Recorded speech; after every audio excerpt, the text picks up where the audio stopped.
Une dernière question, on voit beaucoup de familles qui se réunissent et qui prennent femmes et enfants pour aller à la campagne, pour fuir les grandes villes.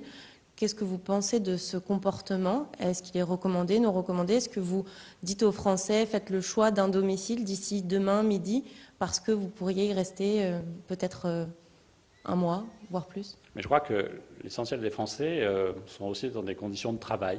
Je l'ai bien dit, nous ne fermons pas l'économie, nous ne fermons pas les entreprises. Et donc celles et ceux qui travaillent vont vouloir rester à leur domicile quotidien pour continuer à avoir ces activités-là. Donc je pense qu'il ne s'agit pas d'anticiper des mouvements massifs. Certaines personnes peuvent faire le choix, on commence à le faire, pourront le faire encore demain, de se rendre dans leur résidence secondaire s'ils en ont une.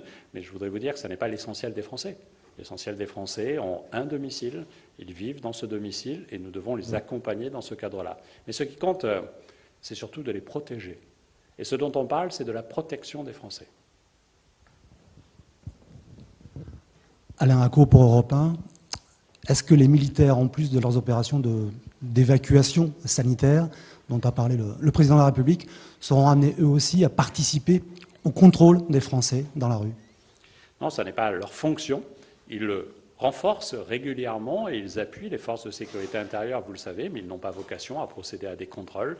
J'ai indiqué un chiffre de 100 000 policiers et gendarmes qui seront mobilisés, mais ce n'est pas pour mettre en cause la qualité de l'engagement des militaires qui sont très présents à nos côtés au quotidien et qui seront aussi, le président de la République l'a dit, totalement engagés dans la gestion de la pandémie et notamment dans des transports sanitaires, dans des renforts sanitaires. Je pense aussi à tout le corps médical de l'armée qui est totalement engagé au moment où je vous parle. Donc il y a des partenariats naturels, évidents, mais il n'y a pas de mobilisation de l'armée pour contrôler nos rues. Ce n'est pas le cas. Et nos forces de sécurité intérieure sont largement déployées pour cela.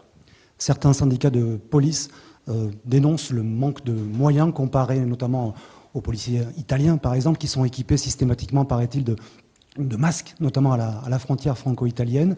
Une note de la DGPN d'il y a quelques jours parle d'un kit, simplement par un kit de gel et de masques par véhicule de police. Est-ce que c'est suffisant?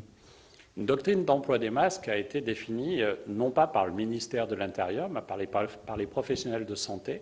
Et c'est cette doctrine d'emploi que nous appliquons pour les policiers, pour les gendarmes, au moment où ils seraient en contact avec une personne susceptible de présenter le Covid-19 ou d'avoir le Covid-19 et de se protéger. C'est cette doctrine d'emploi qu'il faut proposer et développer pour nos forces de sécurité intérieure.